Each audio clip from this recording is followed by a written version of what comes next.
This is the first Tuesday of the month Waupaca City Council meeting.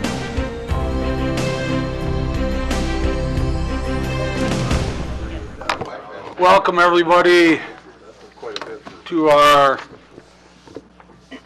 first scheduled City Council meeting.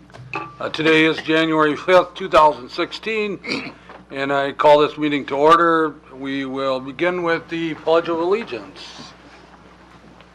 I pledge allegiance to the flag of the United States of America and to the republic for which it stands, one nation, under God, indivisible, with liberty and justice for all. We'll ask Sandy to read the clerk's open meeting statement for us. This meeting and all other meetings of the Common Council are open to the public. Proper notice has been posted and given to the press in accordance with Wisconsin state statutes, so the citizens may be aware of the time, place, and agenda of this meeting. And would you take roll also? Brian Smith. Here. Steve Hackett. Here. Lori Chestnut. Here. Paul Hagan. Here. Alan Keeland. Here. Scott Perchatsky. Here. Dave Peterson. Here. Paul Mayo. Here. Chuck Whitman. Here. Jillian Peterson. Here. And Eric Olson. Here. 10 present. We have a quorum. Thanks, Sandy. Consent agenda. You can see the items that are on that consent agenda. Are there any items that council members would like to see moved from the consent agenda to the regular agenda, where we would discuss and vote on those as individual items? If not, we could use a motion to approve that consent agenda. Make a motion to approve. Second. Motion by Hackett, second by Whitman, that we approve the consent agenda as printed. Discussion. All in favor signify by saying aye. Aye. Against? Motion carried. Regular agenda, same thing.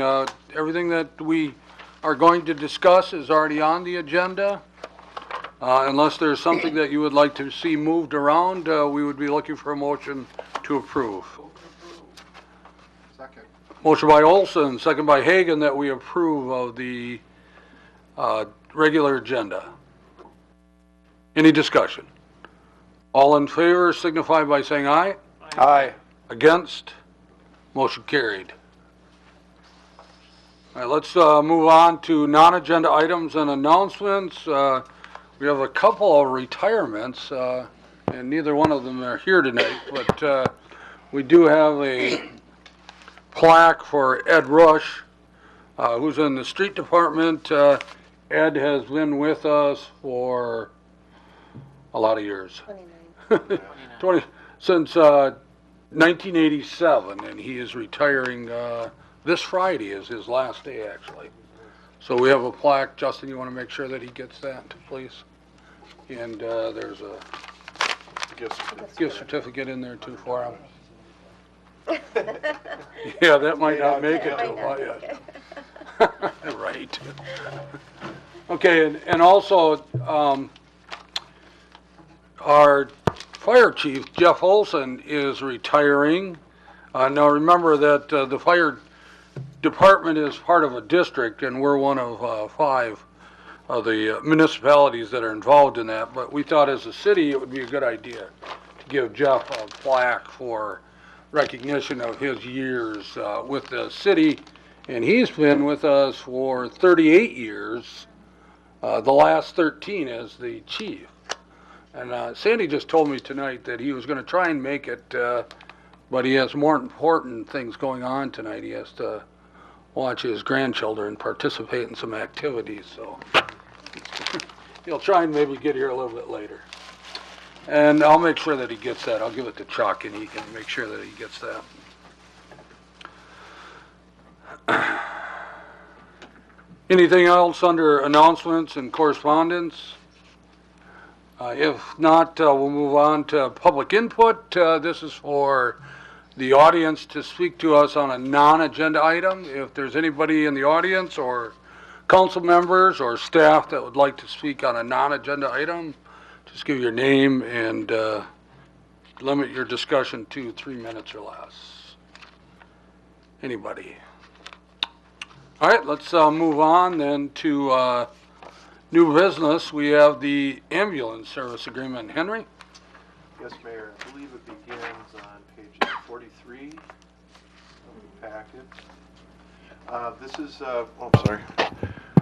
This will sort of formalize our arrangement for this calendar year with Gold Cross. If you remember from our budget discussions, there was an unanswered question about a couple other communities coming on board with this program, which they did. I believe it was the village of Dale and village of Hortonville. Town of Dale, village of Hortonville, which effectively reduced our per capita rate to $11 per capita, which was a bit of a savings. I think we were at 11.38. God, I didn't write that down. But it did reduce our per capita. We did budget that higher number because we weren't sure. Pretty standard contract from last year. I don't know if you have any questions. I did attend. They have biannual meetings of the consortium, and they just had a meeting in Waupaca in early December. Yeah, I think things are going well. Haven't heard any complaints. I don't know if you guys have heard any issues with them, but this just formalizes the arrangement with them. Henry, the only thing that I noticed in here, and this is just more FYI than anything, it talks about quarterly reports. We can ask for those quarterly reports, and I think that would be... The run reports? Sure. Yeah, I think we should certainly have those.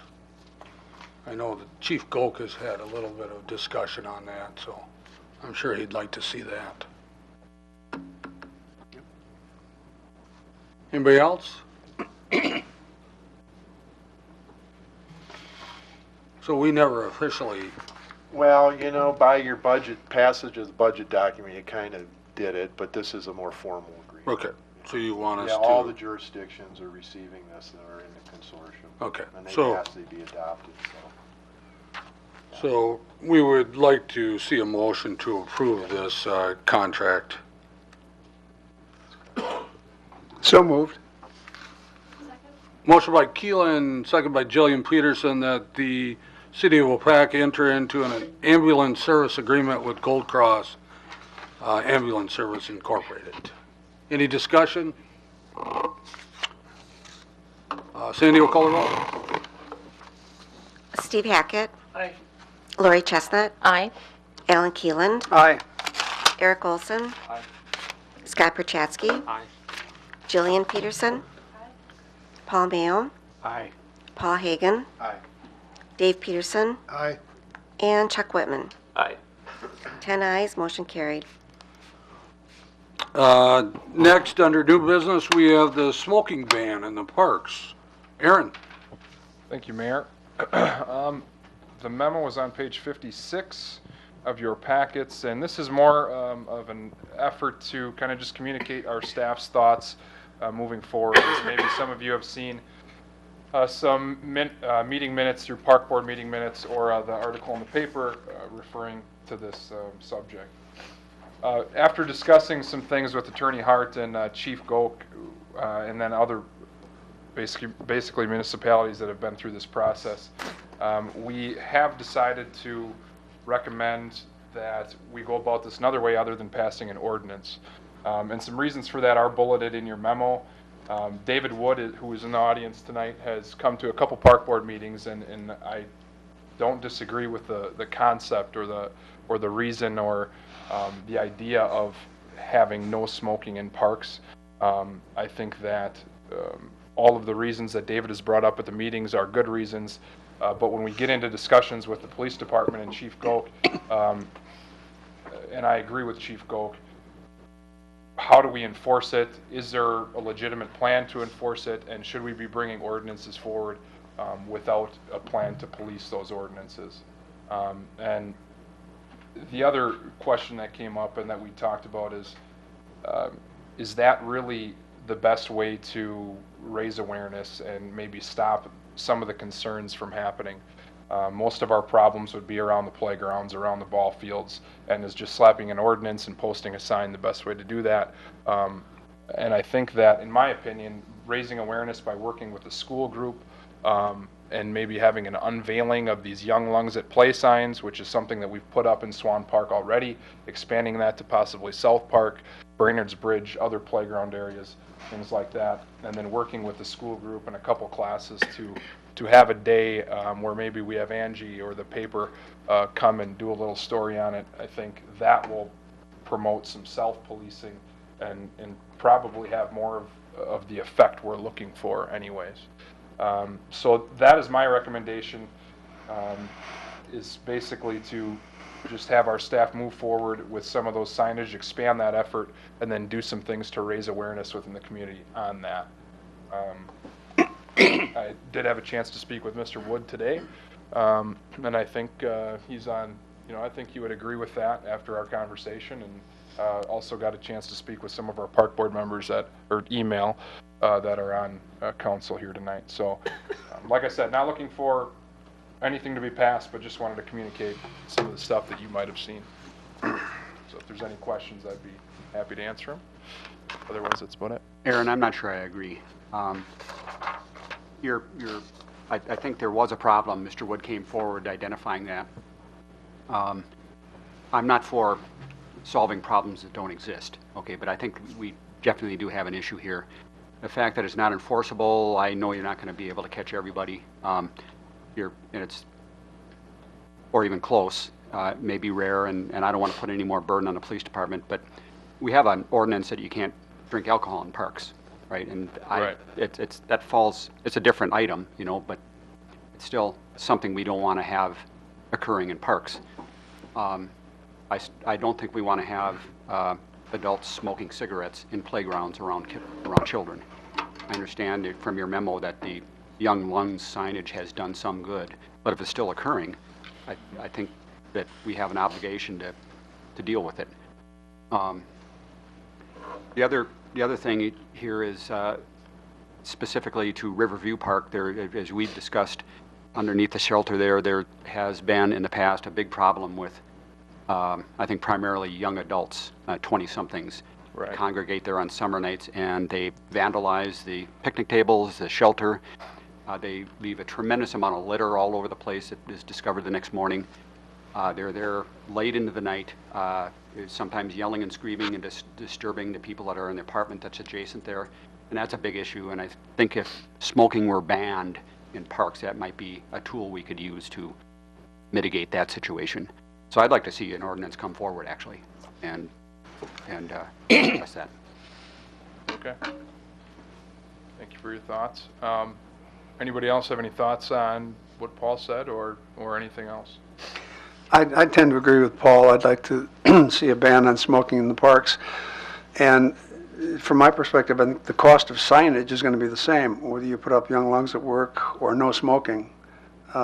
You'll probably have the same number of signs and probably about the same cost. Sure. We did use some Achieve money. If you remember, a few years back, we got a grant through the National Park and Rec Association and the CDC and some other national sponsors for $50,000, and we still have some money left in that pot.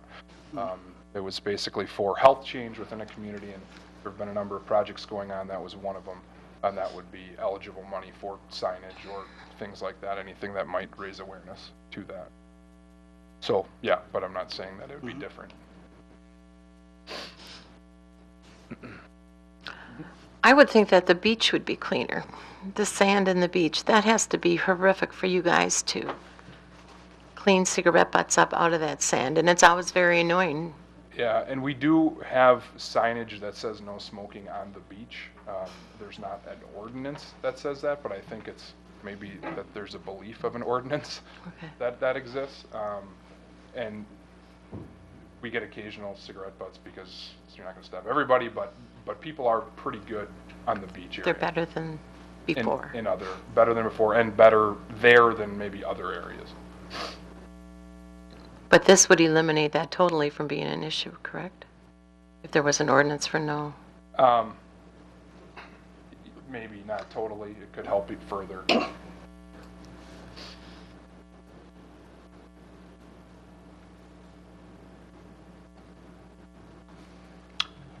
I think, given the information, Aaron, you and I had the chance to talk about this a couple weeks ago, but I think this is something that your park board should look at and see if there's, if we're talking about an ordinance on the parks, are there some exceptions to this, and when would those exceptions be, and how will they be policed, how will it be monitored? I think those are all things that we need to discuss before we just point blank put an ordinance out there that we might not be able to follow. And again, I'm not in disagreement, you know, I mean, we don't allow smoking in public buildings, and that's a state law actually, so, or in any building, so, that the public could be in. So I'm not in disagreement with it, but I understand that there could be some exceptions in some cases, and there can also be a policing issue, and I'd like to make sure that we look at all of those things first before we pass an ordinance. So, anybody else have any comments? So again, I think we should throw it back at the park board and have them come up with a plan for us. Bring it forward. Be sure to put that on the agenda for our next park board meeting. All right. Thanks, Aaron. Thank you. Next, you're still up here. You have the Yes. Winter Rec Fest. Yeah, February 13th, we'll be having our Winter Rec Fest. It'll be our second Winter Rec Fest out at the Swan Park Sled Hill. Last year, we were able to shoot off fireworks, and we plan to do the same this year. Last year, that cost was covered by Beneficial Reuse Management and Falks Brothers. I did have, the time I wrote the memo, I had not heard back from Beneficial Reuse Management, but they will be using that $2,000 of the leftover project cost to cover that. They said that is an eligible expense, so that was a plus. And last year when we had this discussion at this level, I believe it was brought up maybe by Alderman Keeland, if I remember correctly. Forgive me if I'm wrong, but to kind of add to the ordinance that maybe one of the exceptions for not shooting off fireworks within the city would be not only the 4th of July, but for the Winter Recreation Festival, and that is, as you see there in the memo. Also, we want to make sure that we kind of meet both of those, A and B, that we're also using it as a training purpose for the people that will shoot them off July 4th. So that is our plan, and we'll work with Spielbauers out of Green Bay, which is the same group we worked with last year. They did a very good job. We will treat it as a training for Tony and Eric Vergowan to work with the ones on the 4th of July as well. Spielbauers has supplied their certificate of liability insurance that this requires, and we have no complaints with how they did things last year. So we would be looking forward to that if that's something that you guys agreed on.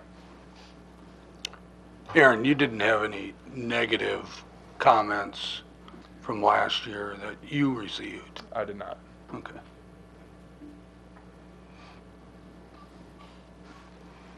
What would you like to do here? I don't think we have to take any action at all, because the ordinance covers it already, and even without training, it's still covered by the ordinance, so I don't see that we need to. still have Alan, even for the 4th of July, we still approve that even though it's within our ordinance, because there's actually a permit that I sign, Okay, and so I would prefer that we approve it, okay. because I have to sign it. Okay. I'll make a motion, we approve it then. I'll second. Motion by Hackett, second by Chestnut, that we approve the permit for the fireworks for the Winter Rec Fest. Any discussion? All in favor signify by saying aye. Aye. Against? Motion carried. Thank you. Thanks, Aaron. Next we have a couple of people in the wastewater treatment plant. Justin? Thanks, Brian. I'm not sure if this needs an action as well, but at least these two individuals need recognition. We have two of our younger operators in the treatment plant who have successfully completed the requirements set forth by the DNR to be a operator within the treatment plant. Currently, Cody Bank and Eric Johnson are classified as grade T operators or operator in training by the DNR. Effective as of January 1st, 2016. Both will be recognized as certified operators, grade 1, through the DNR, which means they have passed a general wastewater exam, they've met all the requirements set forth in the state statutes, and they have at least 1 year of experience. In the past, this included a pay raise. So on the memo, I have a small table showing 2015. This is when it was brought forth to me, what the rates were as a grade T, which is training, and grade 1 operator. And then 2016 with the 1% increase. So again, I'm not really sure if this needs an action, but it's just our policy, and I wanted to bring it forward to your attention. Any questions? Let me ask Henry a question here. Henry, is this a table which is on page, what page are we on? 63. Yeah, 63. It's pulled right from our former labor agreements. But is this something that council has approved? Yeah, I believe a couple years ago, we took some action on that. I thought it was the direction of the council that every time we have one of these, that you wanted to see them and sign them. Okay. Because we really don't have a labor agreement, right? So this is a rate, and thought there was an action that you should probably see.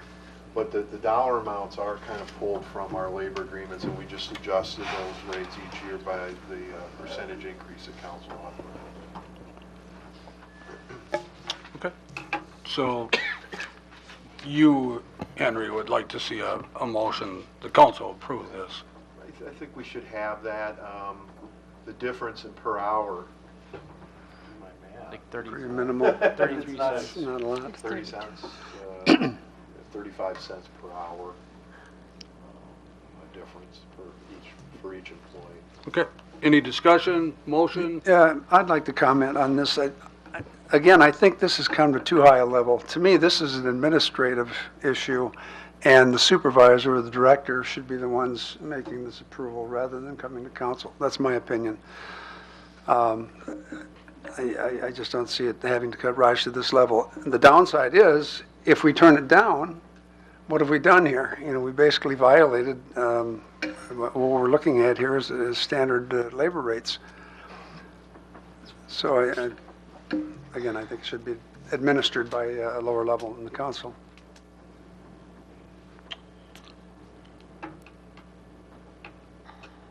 If this table has been approved by council, I agree with you, Alan, that this is something that you should be able to do at the department level, and that's why I asked that question, that if this table has been accepted, then we should be okay with it. If not, this is just a suggestion, and then it would take council approval. Either way, we need council approval tonight to do this. That's the way we have it on the agenda. In the future, we can make sure that this is something that this table that this council approved at, or a council approved at a earlier date, and then we could just work forward from there. I think we could probably incorporate it into the budget process, just as a normal course, because it would be more of the former union employees, and you could have a wage table that you look at and review, and then it's done, and as they get to those points, we would just do it. Okay, Kathy. As part of the budget process, my recommendation would be is once council determines the rate increase that they're going to do employees, we can put within the document all of the positions and what the new rates will be. And at that point, then anybody who has a step would automatically be able to, and the council wouldn't have to have individual approval for somebody who gets to that point. Are there other departments that have these steps? Well, this is the only, besides the police department, but... Well, we obviously got the contract that governs that. So yeah, you're talking public works employees. Okay. You just put that schedule in. I know with Park and Rec, you guys have always had a wage scale for a number of years of employment, and then that's been adopted by council in the past.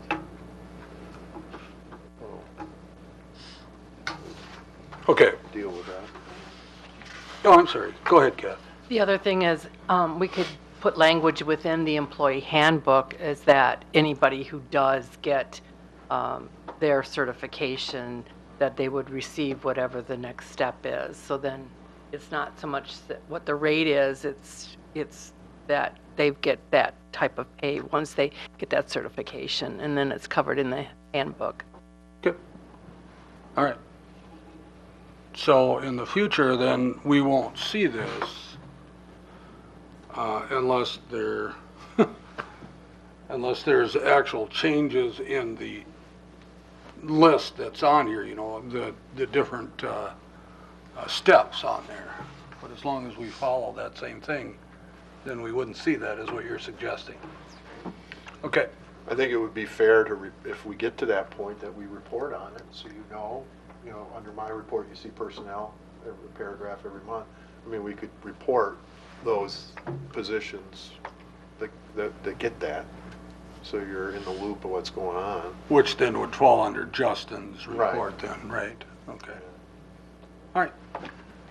Well, again, it was on the agenda as a action item, so since it was that way, I would have asked that we get a motion and approve this for tonight. Make a motion to approve this. I'll second that. Motion by Hackett, second by Whitman, that we approve of the pay increases for Cody Bank and Eric Johnson. Because they have received their WDNR operator certification program. Any discussion? Sandy will call the roll. Chuck Whitman, Aye. Paul Mayo, Aye. Eric Olson, Steve Hackett, Aye. Lori Chestnut, Aye. Alan Keeland, Aye. Paul Hagan, Aye. Jillian Peterson, Scott Perchatsky, Aye.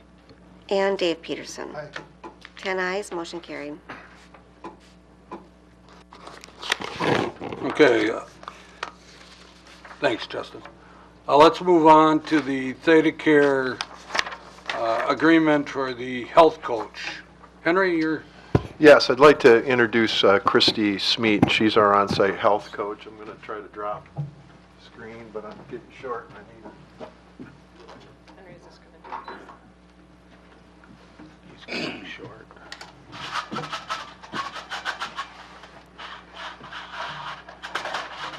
All right. Trick Swing.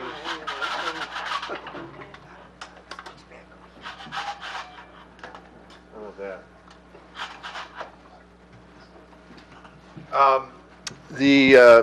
The information concerning this starts on page 64 of the packet. I asked Christy to kind of give a very brief overview, sort of our activities over the last couple years. This agreement would start our 4th year of a wellness program. However, the first year we did it with just an employee committee and came to you for 2014 with this concept of a health coach. And for those of you who might remember, a lot of that was precipitated by the policy of the council that any increases in health insurance premiums would be borne by the employees. So you encouraged a wellness program. We undertook it just individually as a committee. It was challenging. Confidentiality became an issue and some things. So we reached out and got some proposals, and Theta Care at Work provided a proposal. We did an agreement in 2014. Last year when we renewed, I worked with David Schmidt, who's my contact in Theta Care at Work, and was able to hold the rate level. This year, he was pretty insistent on having an increase. I think once we get into the discussion period, there's been a question or two raised about the percentage increase, and I'm happy to talk about that. But I thought it'd be good just to kind of give you an overview quickly of kind of what we've been doing and where we'll be working and where we'll be going for 2016. We're just about there, Henry. Okay, that's good. I won't make you get down to squats or anything. Keep talking, right? So I can Yeah. we just focus Can you talk into the? Yeah, I'm hoping that this just takes a second or two. Yeah. Again, thank you very much for letting me come in. Thank you, Mayor and Henry, for allowing me to come in, and I recognize many of your faces. I've been the health coach here, and it's just this one. Sorry. Yeah. I've been the health coach here since, it'll be 2 years in March that I started working with the group. And of course, the rationale, the reason for having someone come in, and I come here 4 hours a week on Thursday mornings, we have a lot of people, and we all know, health, it's January, right? This is a month of resolutions. Could you talk to the microphone? Sure, sorry. I'm not used to standing in one place. This is gonna be hard, like I need Velcro or something. But it's resolution time, right? So everyone's talking about changing some healthy habits. And the concept, what we have with the health coaching is there's a lot of people who want to change some behaviors, and some people are ready, some people are not. That's human nature. So my role is to come in, and so maybe there's someone who's not really ready to change, but that's where the education and awareness comes in and the materials that we supply from Theta Care at Work. And the next kind of maybe there's someone who's ready to change, but they need some support. They need some acknowledgement and some encouragement. And that's, again, that's another role that we have on one-on-one health coaching or huddles that we have and meetings that I have individually with people. And we're also just in general, we have other folks that are like in prime health in our group, but we want to use those folks as our cheerleaders, right? Our champions to get out there and say, as a group, at Waupaca, City of Waupaca, we want to be a healthy environment to work in. So we're kind of at different stages, but we all want to utilize this together. And I'm trying to get the... To there?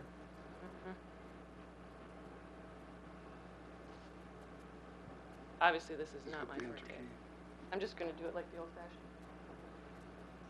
All right. One of the things that we have here that we do, and just kind of give you a brief preview of what we do. Healthy Huddles is one of those things that we do. Every month we come in. Sometimes those topics are driven by some information and things we have at Theta Care, and many of them you see up there were ones that people emailed me, employees emailed and said, hey, let's talk about this month. So we went over those items. The chart on to the right is like touches, number of people that participated in each of those sessions or meetings. And you have about 5 different groups that we try to come into contact with. Some are a little bit easier to contact with, and they're all in one group at one time, and others are more of a hit or miss, and we're still working through. This is a very young program, so we're working through how best to get to and reach everyone. August, you can see we do a lot of our biometrics and our personal health assessments, PHAs, and promoting those. And then the next month, September, we're doing some one-on-one reports, and we'll talk a little bit about that in just a second. The bottom 3 you see on there, we did a program here called Diet Free, 8 sessions with a group of people who participated.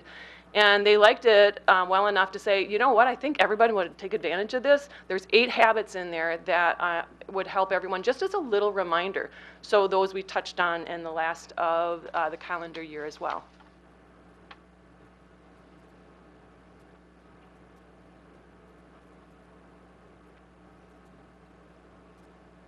There we go. So another thing that we have is program participation, and we did different programs at different times of the year. And you can see those off to the right. I'm going to go specifically over those, kind of rather quickly. But you can see there's a variance of numbers of participants in those areas.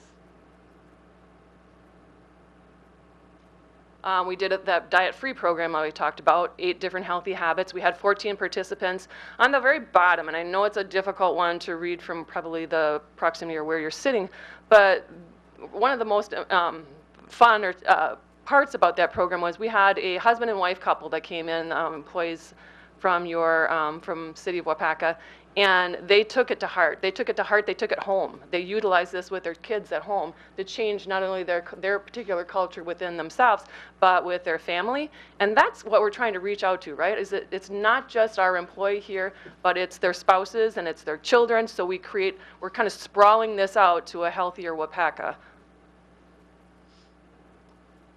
We did another program called Spring into Action, and we had 17 different participants, and they were trying again to change some exercise habits, some diet habits, and then reporting those into me and creating just a little bit of a competition with a small incentive at the end.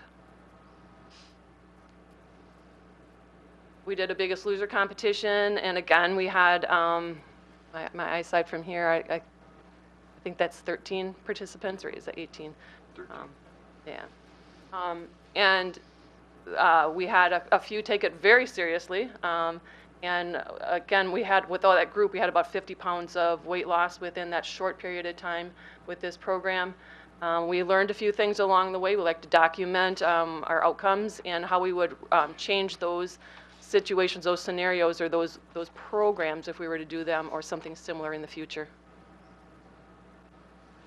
This, again, our holiday trio, we're just finishing up, and I was just talking with Aaron, and he was concerned about this. The holiday trio is we take it from November to January. There's 3 holidays that are involved, and there are teams of 3, and this is, again, a camaraderie and a little bit of competition.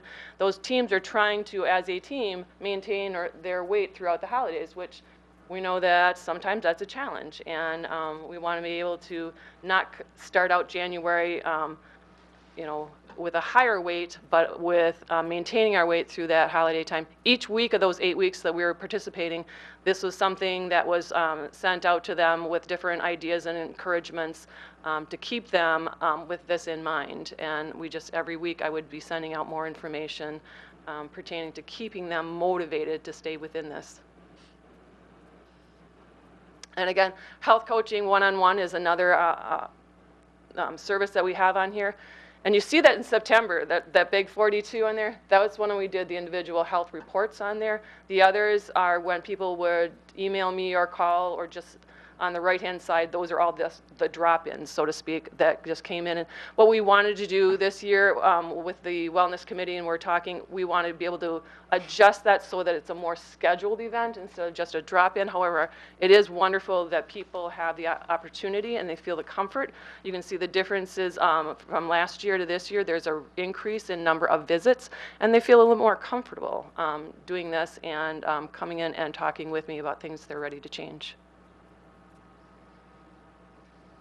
This is a page out of our executive summary from our PHAs, or our personal health assessments. On the right-hand side, that's City of Waupaca's biometric score. In other words, this is the data, or the data points on the right-hand side, the tobacco use, the weight, BMI, percent body fat, those on that column, we received a score of 75.8, which is still in that red zone. Red is a high risk, that unhealthy zone, and we're close to popping out of that, which is fantastic. And I know we can get there. The left-hand side is after someone does their biometrics, they also do online. They do a online questionnaire, which kind of assesses your habits, your daily habits. And again, still not as healthy as we'd like to be, but it's a progress, or moving in that direction. We have 52 participants this year that took that part of it. Then they come in after they do their biometrics, their online questionnaire.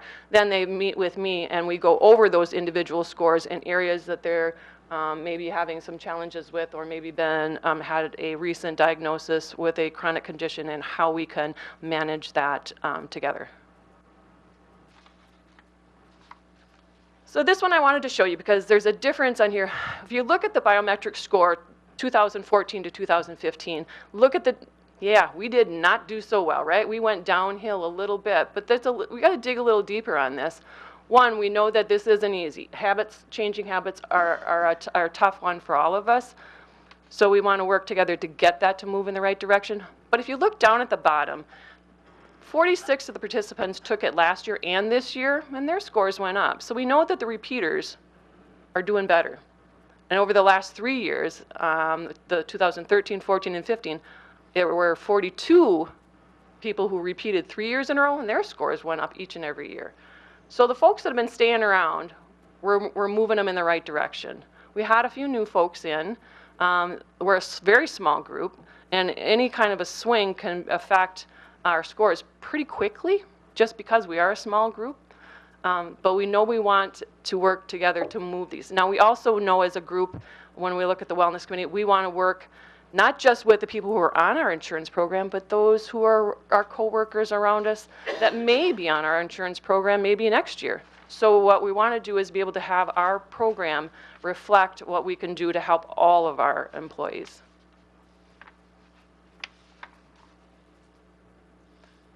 We identified some areas that we're kind of like hone in on, and BMI, body mass index, in other words, your weight relative to your height, was a primary high-risk one, and also looking at the blood pressure as being a very large number in the increased risk category.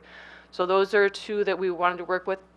Plus, we also know from our our questionnaire that many self-reported that they had a very sedentary lifestyle. So you couple sedentary lifestyle with a high BMI and a high or an increased risk in blood pressure, we don't want those folks to go down that path to a chronic condition.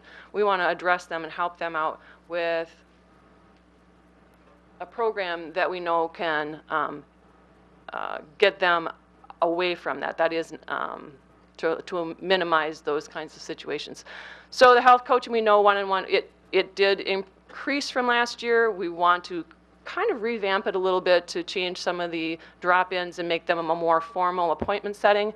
The huddles were fairly well attended from the different groups, but there are still some places and some groups that we're missing, and we want to get access to those groups. And we even are thinking of using our intranet to maybe record these and have them available to folks that have different work schedules that can attend.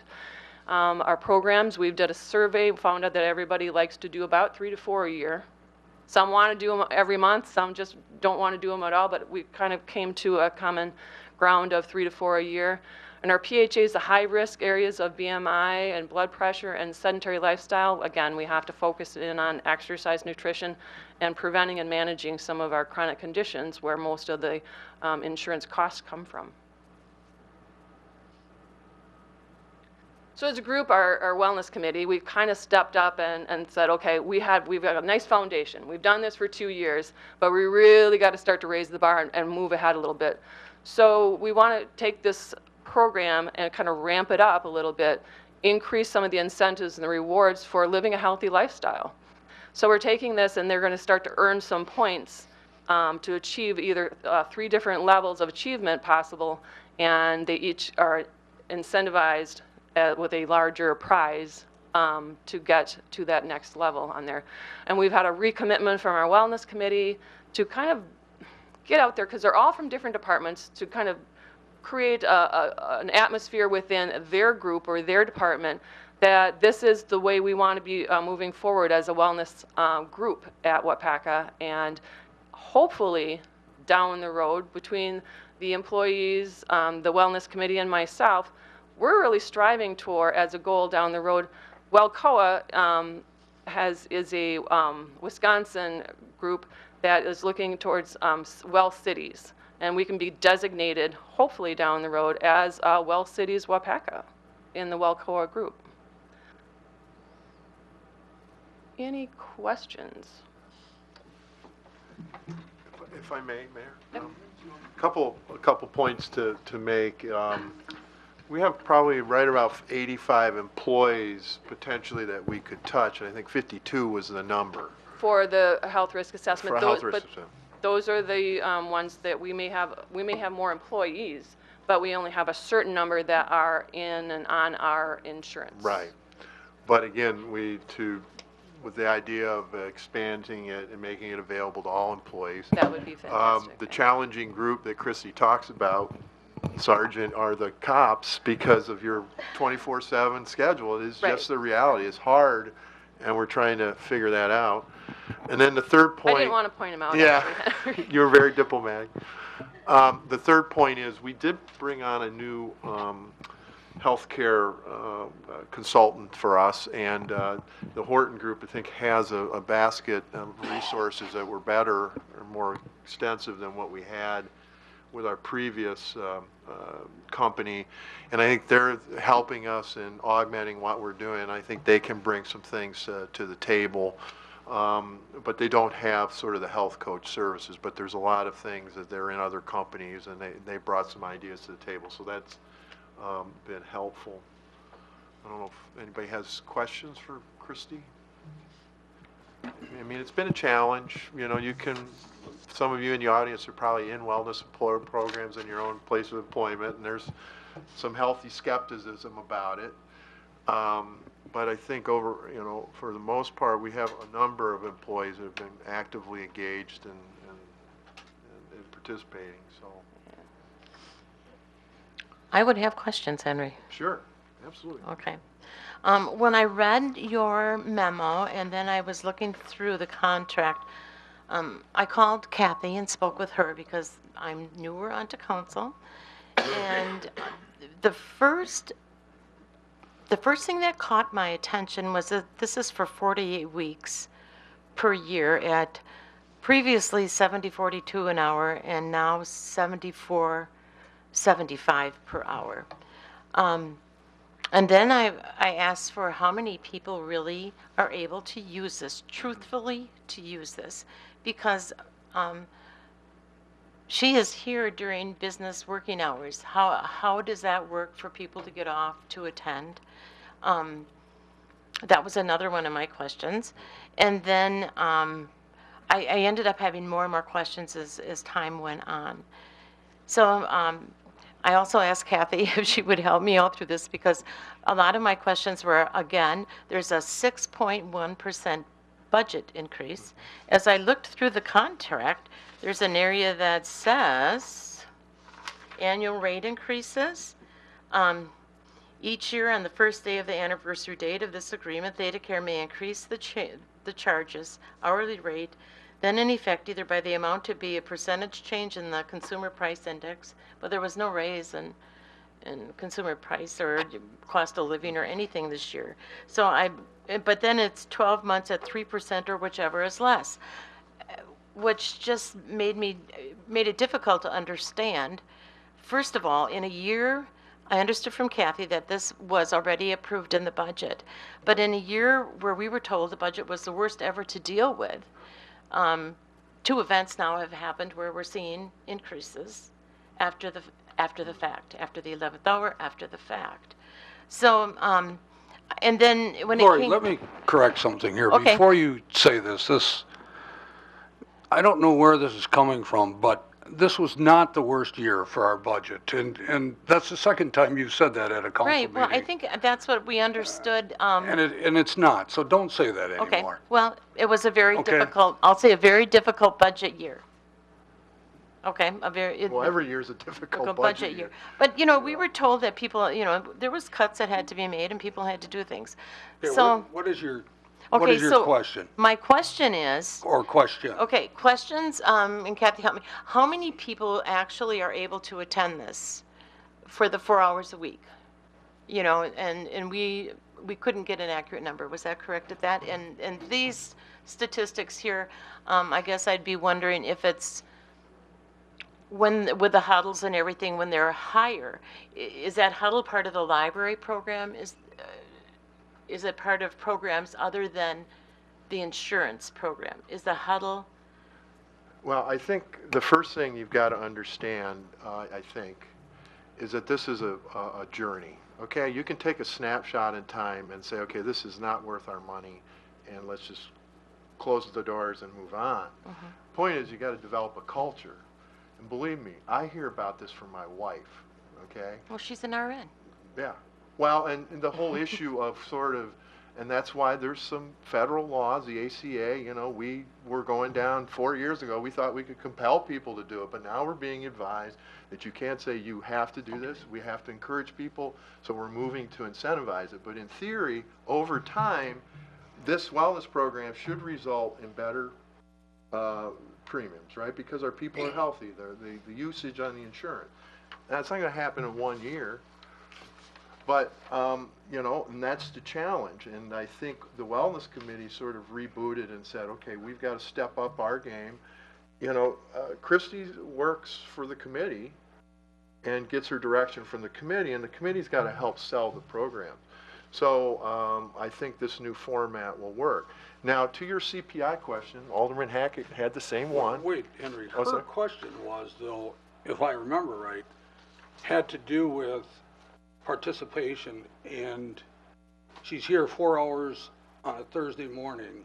Now, are the employees allowed, are they allowed to go to this? This is what you're trying to get at? Correct. Okay. Yeah, because we've made it not all departments, I'll tell you, some are not as Right. participatory as others because their leadership isn't encouraging it, but other departments are.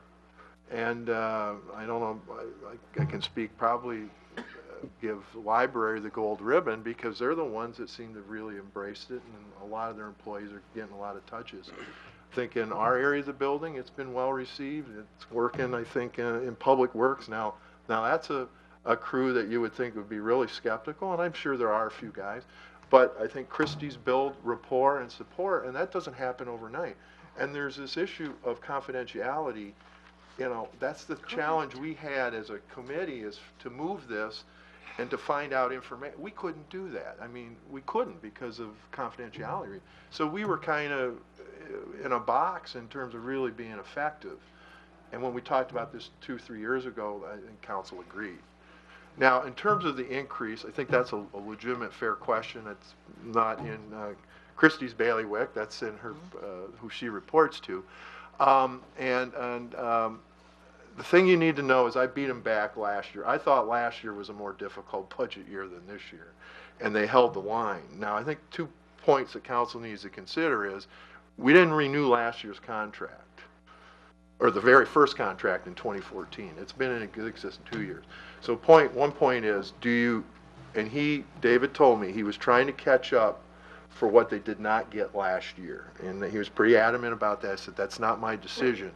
So that's the one point, if you think it's fair to catch up. The second point is, how do you determine CPI? If you look at the whole basket of goods that they look at, and it's food and energy costs, medical costs, they even look at the cost of plane tickets. If you look at all the basket of goods, and this is for the CPI for the whole country, and you could argue we could drill down to the Midwest, but for the whole country, it was 0.5%. So you're absolutely correct. For all that goods, basket of goods, it's 0.5%. But if you look at medical care expenses, which I guess you can tie wellness to and some of that, it's at 3.1%. So their 6% increase for 2 years is not out of the unreasonable. So the point is, do you agree with that? And I think that's your decision. But I think overall, the program needs to still work a little bit to really build momentum. And I think this new program that the committee wants to try to do with the incentive and the point system, I think will generate some good returns. But I think that's a legitimate question. I tried to call David before the meeting. I couldn't reach him because I wanted to confirm. This is my suspicion. He's just carving out the medical care CPI and basing it on that and not the total of all the basket of all goods. So I think that's a legitimate point for you to decide. What do you think is a fair CPI? Well, and then, the increase is due to the increased cost of benefits for our health coach, Christy Smeaton. Our city employees received an increase in their policy. But see, every organization is different. And I know, but Theta it Care just Work has determined that that's what they need, because she's not a Theta Care employee. You're contracted, correct? So she's an independent contractor. They got to hook up in certain hours in each organization, and they pull a contract together for Christy. And I don't know how many organizations you work with, but that's how David explained it to me. Is over the last 2 years, there's been increased costs to her contract and her benefits, and that's why they're asking for it. And again, the CPI I think is a legitimate point to discuss. If you look at our 85 employees, it works out to about $165 per employee per year, assuming all 85 participate. We know that that's not going to happen, but just to put that in perspective, what the annual cost is per employee.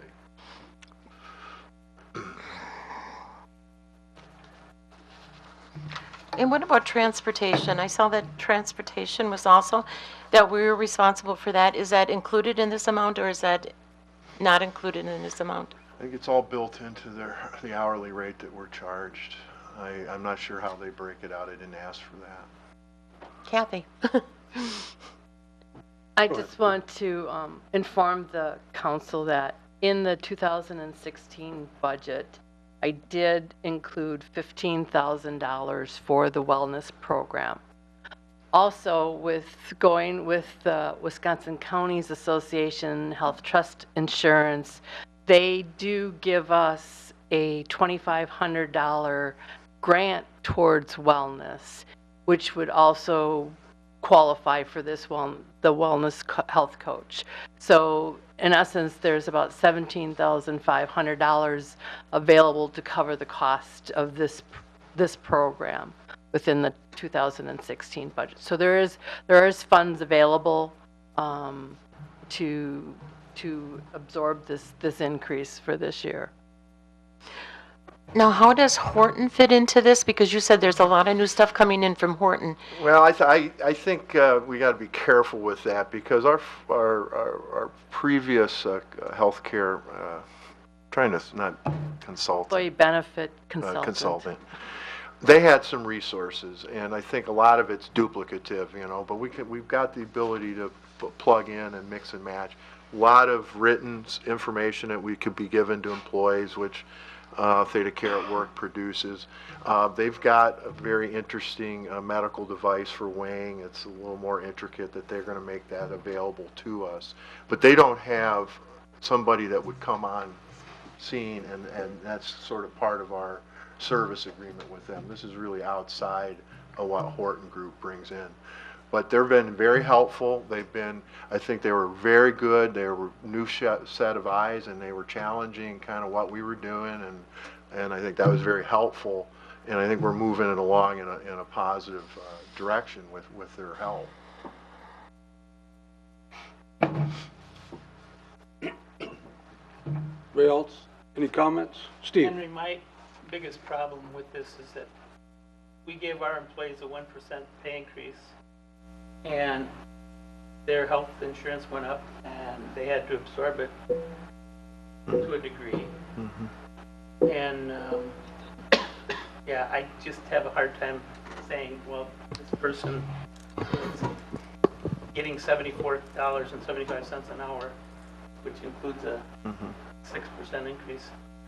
But our employees are making $22 an hour, and they're having to pay the difference themselves.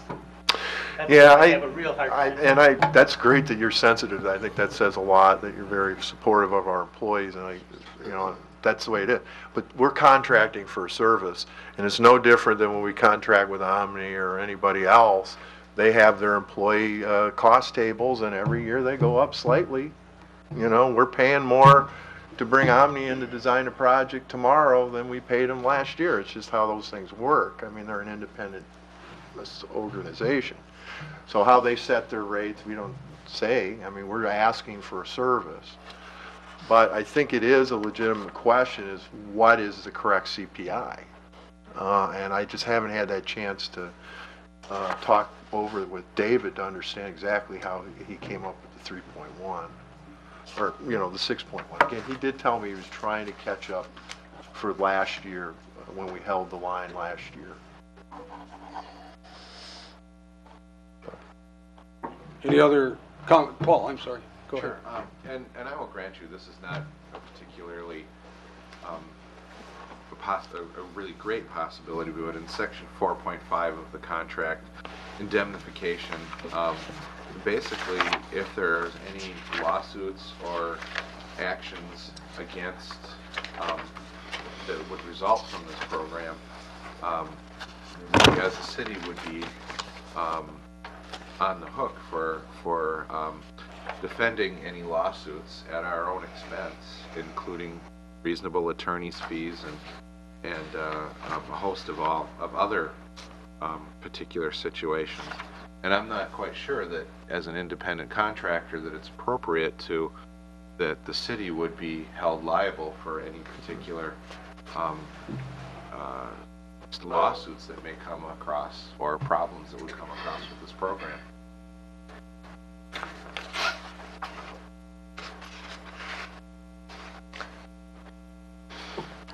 On 4.6, there's also a disclaimer that they make no warranty or representation to client that the contracted services it provides will result in client's programs being compliant with applicable law and specifically disclaims any responsibility for ensuring such compliance.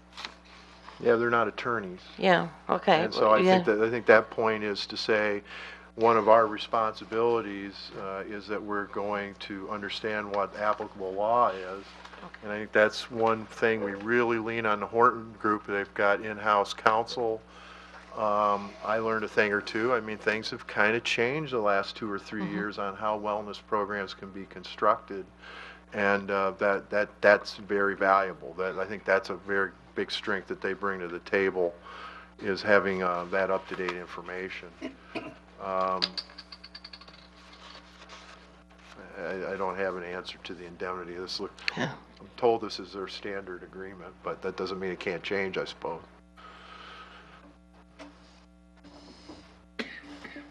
Well, anytime you're dealing with anything medical, I'm not saying it's going to happen or even there's a huge chance of it happening. It just makes me a little leery to have us responsible for holding for all attorneys' fees and penalties and judgments and damages resulting from this program for an independent contractor. And Henry, do our other independent contractors hold us liable for their actions, or? What you typically maybe see would be like a double indemnification. They would indemnify us, and then we would indemnify them. So, maybe that's an appropriate approach here. So if there's clearly some issue, then we have some recourse. I don't know, it's a city attorney Hart question, but yeah, that's what I've seen in some other agreements.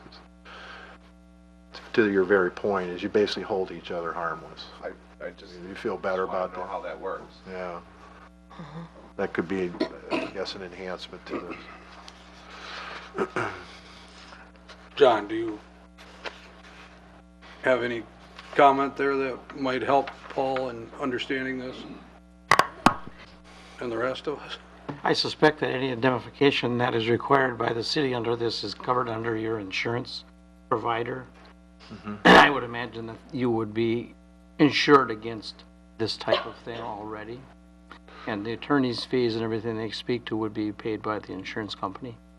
It's just like ThedaCare also holds us harmless for things that they may do that would be intentional acts or omissions on their part, and I'm sure they are insured for that. They have a errors and omissions policy. You might want to check on that, but I suspect that everybody's insured against everybody else. But that's all that means. I think it's customary for that to be in just about any contract that the city has ever signed. Any of the construction contracts, all the rest of it comes out the same way.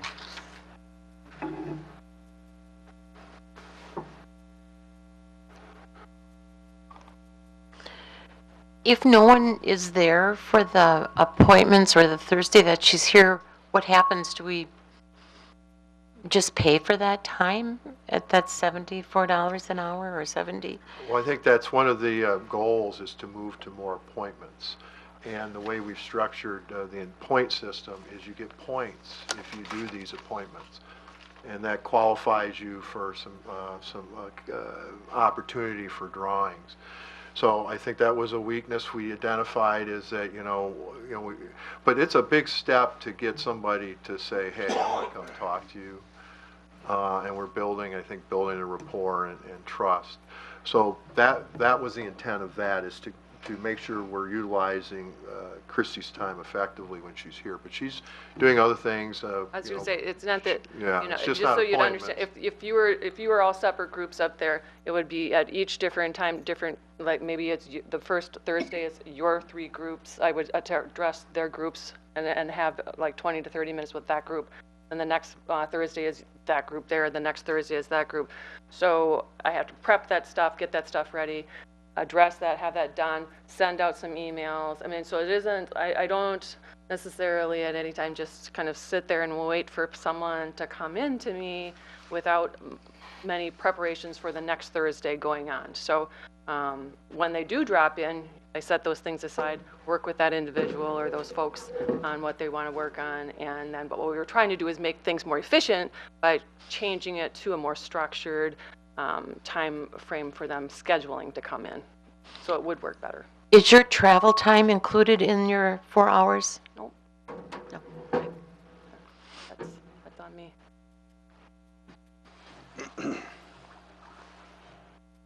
Paul Hagan, if you read the last sentence under that 4.5, I think that gives you it shows it both ways. So you read what happens if the city misrepresents what's going on, and then the last sentence actually would, and again, I'm not an attorney, but if you read it, it says if ThedaCare or their representative was to misrepresent something, then they would end up having to pay for it.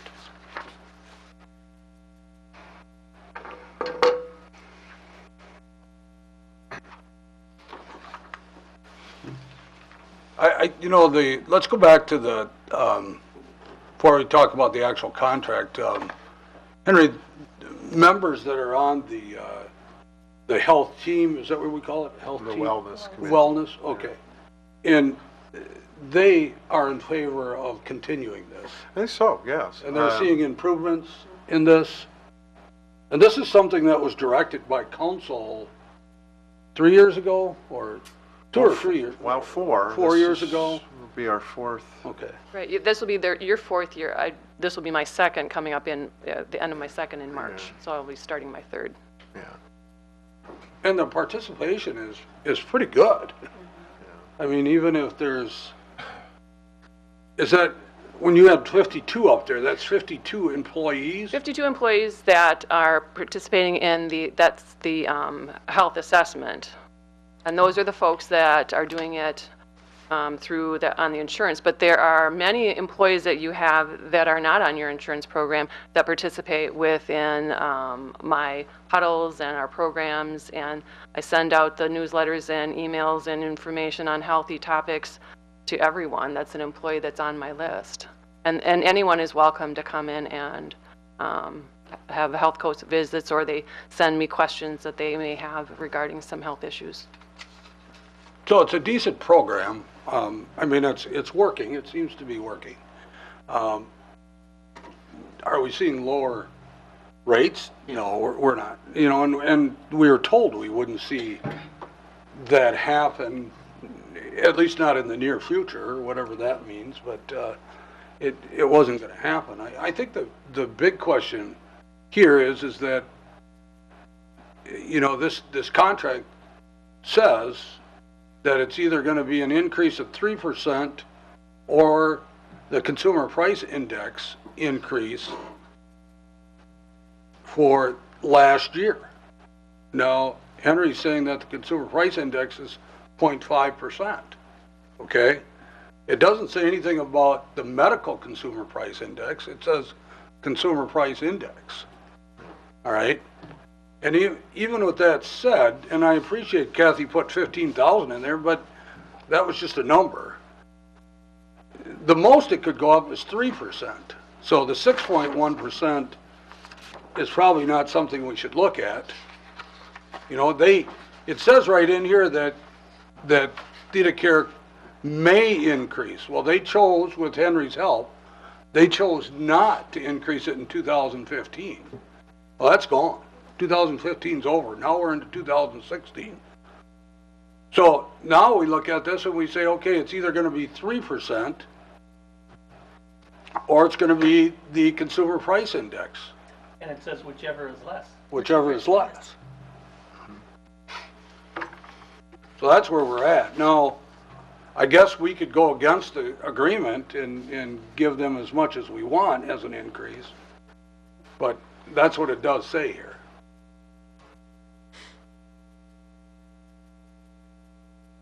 So, unless we have any more discussion on this, I guess what we'd be looking for is a motion that we wanted to continue this health coach agreement for another year.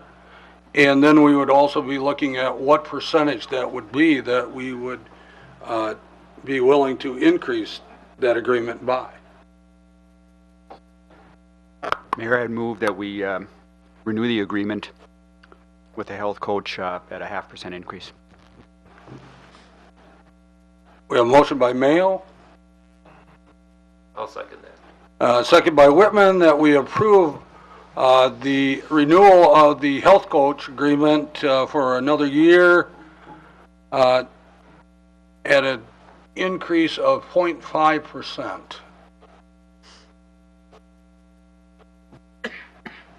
Any discussion? The only thing, Mayor, is that that's to the contract, which is good. We gave everybody else a 1% increase, and I would think that would be a better number. It's not that 5 is not the 3. Our standard this year has kind of been go with a 1% increase, but that doesn't make sense either. The contract does say what you guys said. So. Okay. Anybody else? Any other comments? If not, Sandy will call the roll. Dave Peterson, Aye. Alan Keeland, Aye. Paul Mayo, Aye. Steve Hackett, Aye. Scott Perchatsky, No. Lori Chestnut, No. Eric Olson, Paul Hagan, Chuck Whitman, Aye. Jillian Peterson. 6 ayes and 4 noes, motion carried. Okay, let's move on then. We have, thank you for coming tonight. We have license report number 1298, which is on page 72 of your packet. Again, these are operators' license, and they are pending clerk's approvals and so on. Right, Henry? Yes, sir. Yeah. It looks, you know, as far as she prepares these, you can see that there's an asterisk in the bottom, and it looks like there's no outstanding payments that she's found. So I think she still checks with the police department yet. So if we know of any, we try to denote it on the report so you can see it. Looks like there's none that we're aware of. Move to approve license report number 1298. Second. Motion by Keelan, second by Chestnut, that we approve license report number 1298. Any discussion? All in favor signify by saying aye. Aye. Against? Motion carried. We have one dance hall license, license report number 1299. We would need approval of that. Second. Who was the first? I'm sorry. Paul. Motion by Keelan, second, or motion by Higgins, second by Keelan, that we approve of license report number 1299. It's a dance hall license. All in favor signify by saying aye. Aye. Against? Motion carried. That's it for new business. Let's move on to discussion, and Justin wanted to just update us on some things that he's got going on in his department. So, Justin? Thank you, Mayor. I have 3 projects coming up that really gained some speed in December. I just wanted to bring them to your attention and kind of give you some information on it. 2 of which I'm planning on bringing forward to you in February for approval, and they are pretty good at dollar amounts. So the first one is our well number 2 and 4 rehab. These are all of our wells are based on a 10-year maintenance schedule. I prepared a bid package, and that was actually sent out today. It will be posted in the County Post on Thursday, and it will be also up on our webpage. So the sealed bids are due January 28th. We're expecting a range of $35,000 to $55,000. 10 years ago, these 2 wells came in at $35,000, so I put that as the low. And again, I'm going to be seeking approval from council on February 16th. So this work basically includes just taking apart all of our pumps, piping, disassembling, inspecting, cleaning, and any parts that need to be replaced or repaired. And then the wells themselves, which are underground, will be televised, cleaned, disinfected, and basically everything put back together. This is just our maintenance schedule. It's not a DNR requirement, but we find that this is a good schedule for the city.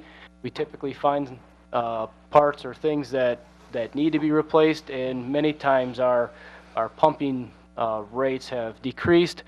We've been pretty good with these two so far. And all in all, it should take a couple of months from start to finish. And in the bid, or in the package, I put the wording so that the contractor can start and basically finish whenever he'd like to, as long as it's done within 2016. The one caveat is that they give me a schedule and I approve it, so trying to stay flexible and get some good pricing. The water tower, we have 2 towers and our 1 standpipe. That is up for maintenance as well, and that is a 5-year maintenance schedule required by the DNR. You know, that is not a sealed bid, but it just reached out to get proposals from a number of companies. And again, the bid range we're looking at is about $15,000 to $25,000. Should get the quotes by the end of the month and bring them for approval by February 16th. With this, it's interior and exterior inspection and cleaning of all 3 of our towers and our standpipe. The contractor with this work needs to comply to the DNR statute, needs to do a report, give a video, typically a DVD, and send that all to the DNR. And that should take about a month to complete. And again, try to stay flexible with the contractors to get a good quote, and expect that should be completed by the end of 2016 as well. Finally, the one that's probably a little bit more interesting than the rest is our aeration blower study upgrade. Jeff Dyer came to you guys in August, and you gave him approval to go ahead with this feasibility study. And basically the project was to identify efficiencies in the plant with our aeration basin. Our aeration basins are basically the 4 tanks that are kind of in the middle of the plant. We add air or oxygen to them to kind of get the good bacteria to grow and break down, where then the water goes on and gets further treatment. But recently Jeff and I met with Kempfer and Associates and reviewed their draft report. They have a few more things to submit, including some more data, some schematics on how the whole project's going to work. But the one thing that I wanted to discuss with you or tell you about tonight was a focus on energy grant. They looked into that, and basically they said that if we were to get in the 2015 program, which is already passed, they were informed that about $14,000 was available for a grant. If we waited and didn't get it until 2016, it was about $8,000 of grant money was available through Focus. So I just went ahead, with the help of Kathy and Henry, got the application submitted. Basically, our name is in the hat. You know, it's a no obligation if we decide to not take the funding, and it's just like a pre-application, so we will know more as time continues on in 2016. The main points of this study, basically we identified was a 150 horsepower centrifugal blower, basically powers our aeration basins. Kempfer is recommending we replace that with a 50 horsepower positive displacement blower. So basically we're really reducing our power usage. We will keep our old blower if this goes through. If our flows get high enough, that'll switch on. But this smaller blower will be much more efficient. So they are estimating that our energy savings will be just under $17,000 a year if this new blower runs at about our average rate throughout the entire year. The total construction cost is estimated to be about $80,000. That includes the new blower, piping modifications, electrical work, and some new instrumentation in the plant. So again, that's a pretty significant dollar amount. I'm not sure when I'll be coming forward to you. We have a few more things we need to iron out with this project. But the main thing is the return on investment right now without the Focus grant is under 5 years, which we feel is a good return. With the 2015 expected focus grant money, it'd be underneath 4 years. With the 2016, it was just over 4 years, so we pushed for the 2015. And again, there's no obligation if we decide not to go forward with this project and with the focus on energy. So, any questions? Any questions of Justin? Thank you. Oh, go ahead, Paul. So is the aeration blowers, would that be out of the sewer fund? Yes, yes, that is correct. Okay, and then the other two projects are out of the water fund? Yeah, the first two, the well maintenance and the tower inspections and cleaning, that's through the water fund. The aeration blower is at the treatment plant. And I assume that when 2 and 4 are down, then our other wells are able to handle that period of time? Yes, that is correct. Discussed that with Mark prior to sending this out to make sure that when the contractor wants to come in and do work, that we can handle it. And yes, our system is pretty healthy with our 7 wells and our towers. So we can handle that with those 2 wells being down, even if they are at the same time. No worry. Are there different times of the year when we have peak demand for water, or are we steering clear of those? Or yeah, the peak demands are typically in the summer, okay, or late summer. You know, so it'd be preferred to do something either early spring or fall, but at the same time, we'd like to get a good price, so I just worded it that the contractor needs to submit a schedule, you know, for my approval. Anybody else? All right, communications, recommendations of the mayor. We don't know yet about the, is it the first meeting in February, Sandy, that we might have to change?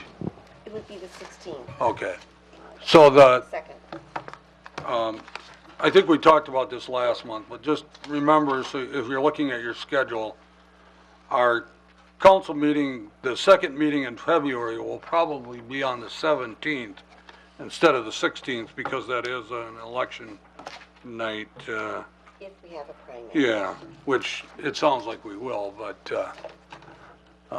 just keep that in mind. Anybody else have anything for the good of the meeting tonight? If not, we're looking for a motion to adjourn. Motion by Hagan, second by Julian Peterson, that we adjourn till our next scheduled meeting, which is January 19th, 2016 at 6 p.m., subject to call. All in favor signify by saying aye. Aye. Against? Motion carried. We're adjourned at 7:25 p.m. Thanks everyone for attending, watching. Have a safe night.